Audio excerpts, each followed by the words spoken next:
தினம்தோறும் விளக்கேற்ற நல்ல எண்ணெய் இதயம் நல்லெண்ணெய்.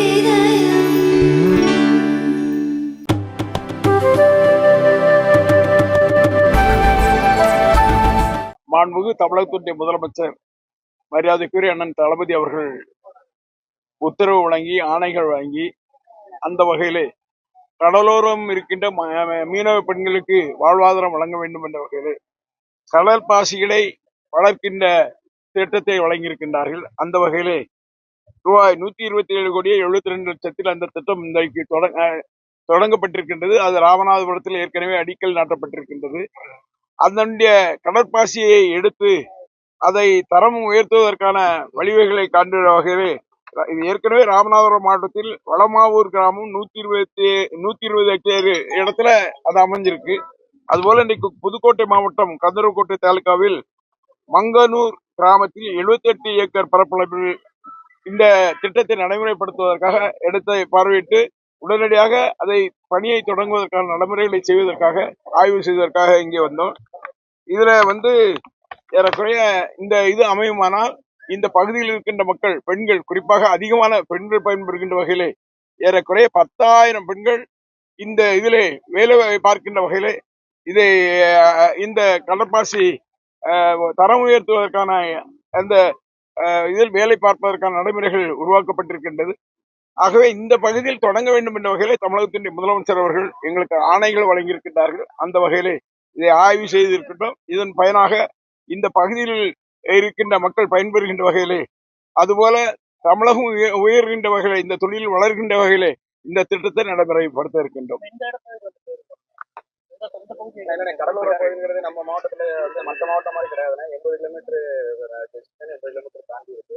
அப்படி இருக்கும்போது கடலோர பகுதியில் உள்ளவங்களுக்கு செய்ய வேண்டிய திட்டம் எதனால இல்ல கடலோர பகுதியில பாசி வளர்ப்பு திட்டம் அந்த பாசியை அங்க இது பண்ணி இங்க கொண்டு வந்து பண்றது ப்ராசஸ் மதிப்பு கூட்டுறது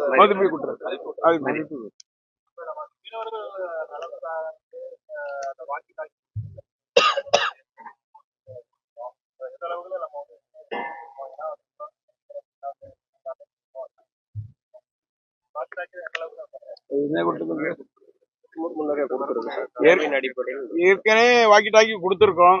அது போக இது ஒண்ணு கொடுத்திருக்கோம், சேட்டலைட் போன் டிரான்ஸ்பாரம் ஒண்ணு வெங்கட ஸ்போர்ட்டுக்கு எல்லாம் கொடுத்திருக்கோம். இன்னும் வாக்கி டாக்கி தேவைன்னா அதை கொடுக்கறதுக்கு எங்களுடைய துறை தயாரா இருக்கு. முதலமைச்சரும் அதற்கு உத்தரவிட்டிருக்காங்க.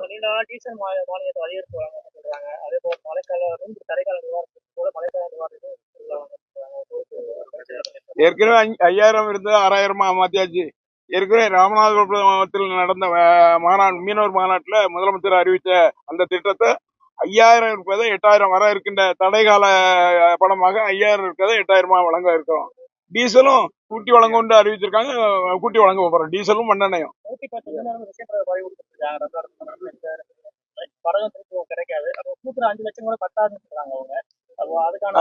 அது உண்மைதான். கடுமையான பாதிப்பு தான். மீனவர்கள் வாழ்வாதாரமே கெட்டு போயிருக்கு. ஆனா அங்கு வருகின்ற ஒன்றிய அரசாங்கத்திலிருந்து வருகின்ற அமைச்சர்கள் அதிகாரிகள் என்ன சொல்றாங்கன்னு சொன்னா, நாங்க அந்த படகெல்லாம் இலங்கையில பேசி உங்களுக்கு அந்த படகை மீட்டு தருவேன் சொல்றாங்க. நாங்க எங்களை பொறுத்தவரையிலும் நம்முடைய தமிழ்நாடு அரசை பொறுத்தவரையும் நம்முடைய முதலமைச்சரை பொறுத்தவரையும் அந்த படகையும் விடுவிக்கப்பட வேண்டும், அந்த மீனவர்களும் விடுவிக்கப்பட வேண்டும் என்பதுதான் கோரிக்கை. ஆனா படகை பிடிச்சிட்டு வெறும் மீனவர்கள் மட்டும் அனுப்பிட்டு இருக்காங்க. அந்த படகை மீட்பதற்காக வெகு சீக்கிரத்துல இலங்கை குழுவும் நம்ம குழுவும் சந்திச்சு பேசி அந்த படகை மீட்பதற்கு மாண்புமிகு தமிழகத்தின் முதலமைச்சர் அவர்கள் முயற்சி எடுப்பாங்க. இல்ல ஏற்கனவே என்ன வர்றவங்க மீனவ மக்களை ஏமாற்றுறதுக்காக உடனடியாக படகெல்லாம் மீட்டு தந்துடுறோம், கச்சத்தீவு மீட்டு தந்துடுறோம் இப்படின்னு சொல்லி இந்த தேர்தல் வேஷம் போடுற வேலை தான் பாக்குறாங்களே தவிர இதுவரையும் அந்த படகு மீட்கணும்னு சொன்னா ஒன்றிய அரசாங்கம் மீட்டு தர முடியும்.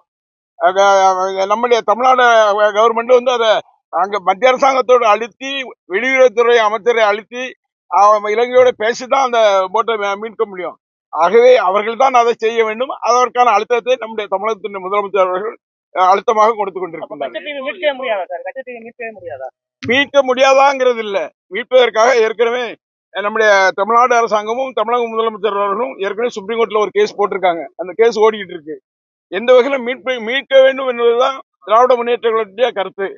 அந்த வகையில மீட்டு தர வேண்டியது ஒன்றிய அரசாங்கம்.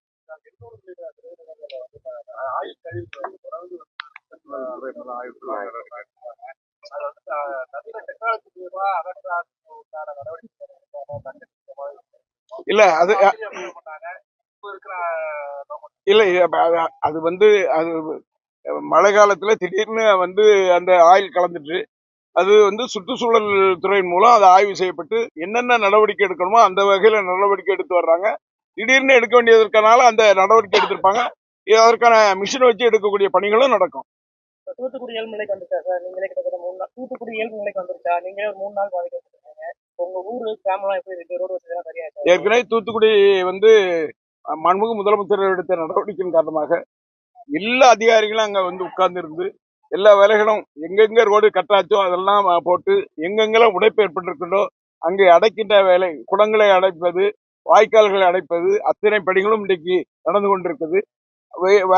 வெகு சீக்கிரத்துல இயல்பு நிலைக்கு கொண்டு வந்துருவாங்க. இன்னைக்கு குறிப்பாக சொல்ல வேண்டும் இருந்துச்சுன்னா அந்த மக்கள் எல்லாம் கடுமையாக பாதிக்கப்பட்டிருந்தாலும் முதலமைச்சர் அவர்கள் எடுத்த நடவடிக்கையின் காரணமாக இன்னைக்கு அவங்க ஒரு திருப்தியான இருக்கக்கூடிய நிலை இருக்கு.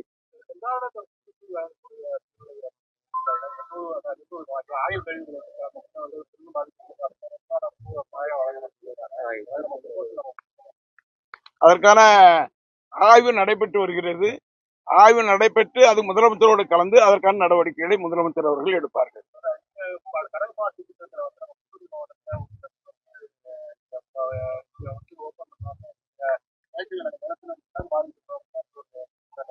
இல்ல அது அது எந்த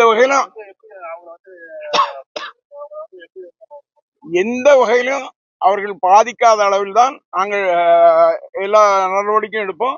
எந்த பாதிப்பு இருந்தாலும் அவர்கள் அதை சரி செய்யக்கூடிய பணிகளை நாங்கள் செய்வோம்.